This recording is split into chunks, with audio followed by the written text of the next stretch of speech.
Après un très long moment de pause, votre émission Rendez-vous Digital 24 revient dans une nouvelle saison avec une nouvelle formule. Désormais, RDV des 24 est au format podcast. Vous allez pouvoir nous suivre en mode audio partout où vous serez.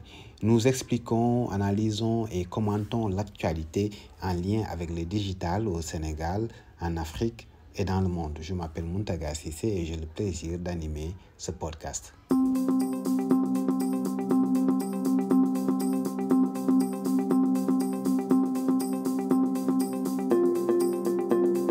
Cette nouvelle formule, nous la voulons courte pour permettre à ceux qui ont envie de suivre jusqu'au bout, que ça ne leur prenne pas beaucoup de temps. Et puis, nous avons choisi juste 3 sujets d'actualité que nous allons analyser et commenter ensemble avec vous. Alors, le premier sujet dans lequel nous allons discuter ou bien dans lequel je vais monologuer pour vous dire, parce que l'objectif, c'est plus tard d'avoir des invités, mais dans un premier temps, j'ai juste envie de partager avec vous mon point de vue et puis une explication plus clair pour ceux qui suivent l'actualité et qui n'en savent pas beaucoup. Nous parlons bien sûr dans ce premier numéro, nouvelle formule RDV des 24 de Elon Musk avec le contrôle qu'il a pris sur Twitter et depuis lors, il a opéré des changements qui ont des conséquences chaotiques, je dirais, sur la plateforme, mais aussi de la Coupe du Monde et du tollé suscité à propos du visionnage des matchs à la télévision, vous savez, en Afrique, surtout en Afrique subsaharienne, en Afrique francophone, il y a eu pas mal de questions sur comment suivre justement les matchs à la télé. Et enfin, nous parlerons de la faillite des crypto-monnaies dans le monde.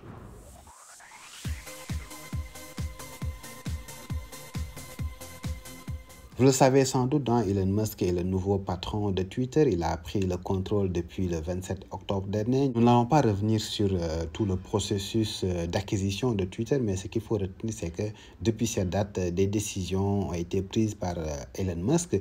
Et je pense que la décision la plus spectaculaire, c'est le licenciement de la moitié des employés, des 7500 employés de Twitter, y compris l'équipe africaine basée au Ghana, quelques personnes qui sont basées là-bas font partie également de ceux qui sont licenciés. Alors, il y a eu également la décision de rendre payante la certification parce que, comme vous le savez tous, pratiquement le badge de certification que l'on voit sur pas mal de plateformes, Facebook, Instagram, TikTok, même sur YouTube, cette certification-là, ça permettait justement, et ça permet toujours, c'est le cas sur ces plateformes, d'identifier certaines personnes, de savoir qu'effectivement, la personne qui se réclame derrière un compte est bien la personne qui est authentifiée au préalable. Alors, Musk le voit autrement. Pour lui, ce badge de certification doit revenir justement aux abonnés Twitter Blue, qui est une fonctionnalité qui existait avant, mais il est en train de changer un peu la donne. Pour lui, Twitter Blue, c'est une fonctionnalité supplémentaire de Twitter qui permet, par exemple, à ceux qui sont abonnés, c'est une proposition qu'il a faite, d'avoir, par exemple, la possibilité de poster des vidéos plus longues en mode HD 1080p, mais aussi de modifier leur tweet. Ils ont jusqu'à 30 minutes après la publication pour modifier le contenu du tweet, etc. Mais ce qui a suscité le tollé, c'est que jusque-là, comme je l'ai dit, la certification des comptes Twitter, ça permettait justement de savoir qu'une institution ou bien une personnalité politique ou publique, un sportif, etc., qui s'exprimait sur Twitter avec un compte certifié, on pouvait être sûr et certain que c'est bien la personne ou en tout cas son community manager qui s'exprimait. Mais aujourd'hui, avec la certification, n'importe qui a la possibilité, en payant 7,99 $, donc à peu près 8 $, d'avoir le badge. Et puis, les conséquences, on les a tous constatées. Sur Twitter, par exemple, il y a eu des gens qui ont acheté des comptes et qui les ont renommés après en Elon Musk pour tout simplement troller. Donc, lui-même, il devient victime de ce changement. Mais les principales victimes, ce sont des entreprises, par exemple l'entreprise pharmaceutique américaine qui a vu son compte usurpé, tout simplement. Quelqu'un a pris un abonnement Twitter Blue et a changé le nom en annonçant tout simplement que l'accès à l'insuline aux Américains devient gratuit, tout simplement. Et ça a provoqué des milliards de dollars de pertes par cette entreprise-là en bourse. Pour donner d'autres raisons, par exemple, il a décidé, Elon Musk, hein, c'est depuis quelques jours maintenant qu'il a dit qu'il ne sera plus à la tête de la boîte après les changements qui seront opérés d'ici les jours à venir. Il a également proposé le retour de Vine. Pourquoi Vine? Vine était une plateforme rachetée par Twitter il y a quelques années qui permettait par exemple de publier de petites vidéos de maximum 6 secondes. On peut dire que Vine, c'est l'ancêtre de TikTok. Tout le monde sait qu'aujourd'hui, TikTok est devenu très populaire, surtout chez les jeunes. Et donc, Twitter est en train, en tout cas selon la vision de Musk, va investir ce créneau-là. Peut-être que nous assisterons à un retour de la vidéo verticale sur Twitter. Peut-être que ça nous permettra de voir un peu où est-ce que ça va nous mener. Mais tout simplement pour dire que ces changements-là, s'ils aboutissent, il y en aura qui vont avoir des conséquences désastreuses. Elon Musk lui-même, il le reconnaît. Hein. Il est en train de faire comme il a réussi hein, chez Tesla, chez SpaceX, chez ces autres compagnies. Mais on a l'impression que ce qui a marché chez ces entreprises-là ne le sera pas sur Twitter. Parce que Twitter, c'est un autre écosystème. C'est une entreprise de réseaux sociaux, de médias en ligne qui est différente des entreprises comme SpaceX ou Tesla.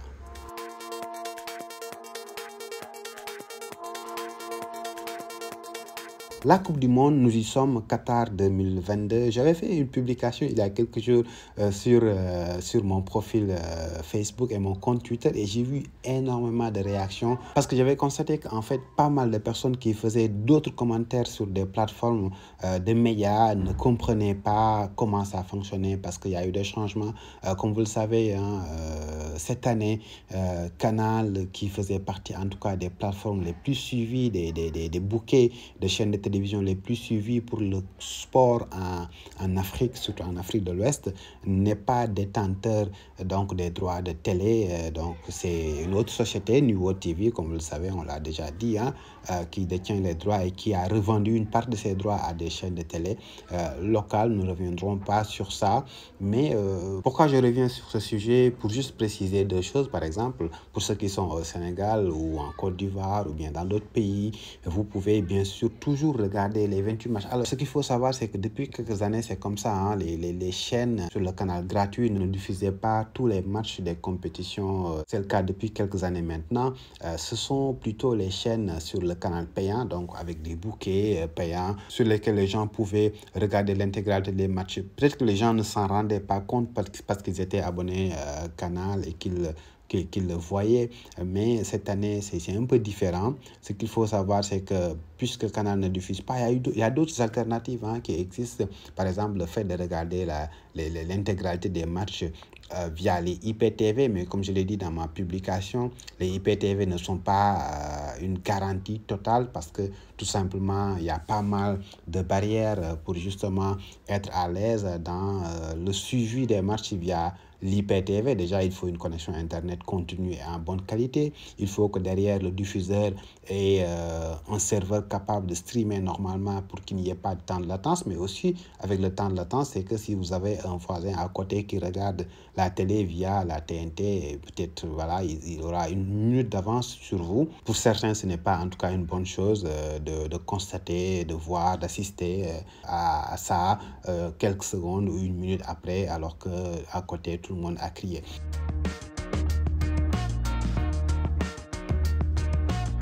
Ce qu'il faut savoir, c'est que le plus grand diffuseur de sport en Afrique subsaharienne, en Afrique de l'Ouest, francophone surtout, c'est Canal. Hein.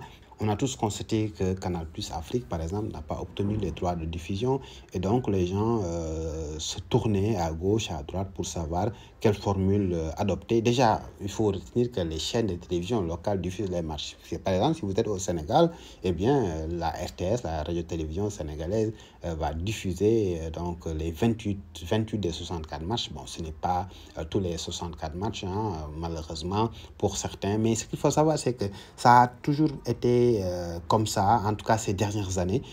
FIFA donne la possibilité à ceux qui font du payant de diffuser l'intégralité des matchs, et puis ceux qui passent par le free-to-air, c'est-à-dire le canal gratuit, de ne diffuser qu'une partie des matchs qui les intéressent. Et ça permet également à ces plateformes payantes de gagner plus, parce qu'il y a un redistributeur justement comme New World TV qui a obtenu les droits et qui a revendu une partie de ces droits légalement, comme le permet la FIFA, à des chaînes locales. Au Sénégal, c'est la télévision publique RTS. En Côte d'Ivoire, par exemple, c'est une chaîne de télévision privée, NCI. Mais ce qu'il faut savoir aujourd'hui, c'est que tout le monde n'est pas d'accord sur le fait qu'ils sont obligés de passer par une seule chaîne de télé. Il y en a qui ont envie d'avoir cette diversité d'offres-là pour pouvoir justement choisir par quel canal ils vont suivre les matchs, puisqu'il n'y a que la RTS pour certains, d'autres vont se rabattre sur des plateformes payantes, n'est-ce pas?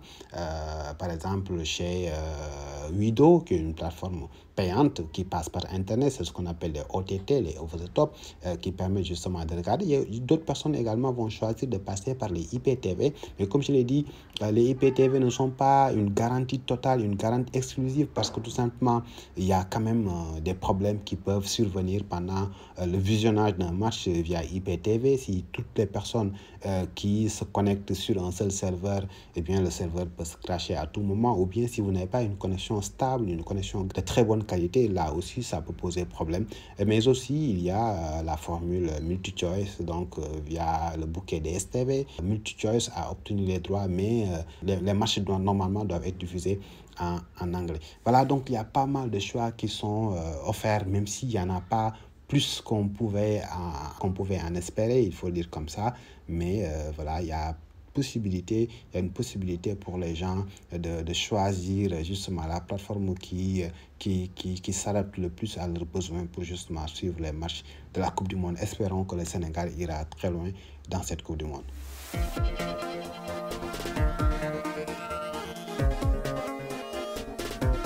Dernière actualité à traiter dans ce podcast, nouvelle formule, c'est la chute des crypto-monnaies. Alors, il y a quelques jours, FTX, qui fait partie des plateformes les plus connues d'échange de crypto-monnaies, a fait faillite tout simplement parce que, voilà, on a accusé, en tout cas des articles sur Internet ont fait état d'une accusation sur le PDG fondateur de FTX qui aurait détourné une partie de l'argent. Dans les crypto-monnaies, il y a des plateformes d'échange qui sont très importantes. FTX en fait partie, Binance ou Binance, si on le dit en français, en fait partie, il y en a d'autres. Alors, cette chute-là, nous l'avons constatée il y a quelques jours et ça a eu pour conséquence un grand nombre de clients, des créanciers qui ont justement décidé de récupérer leur argent. On parle d'un nombre entre 100 000 et 1 million de clients qui seraient aujourd'hui victimes de cette chute, de cette perte colossale. On parle de 240 milliards de dollars de perte de crypto-monnaies, de la valeur des crypto-monnaies, en tout cas sur les 15 plateformes d'échange les plus connues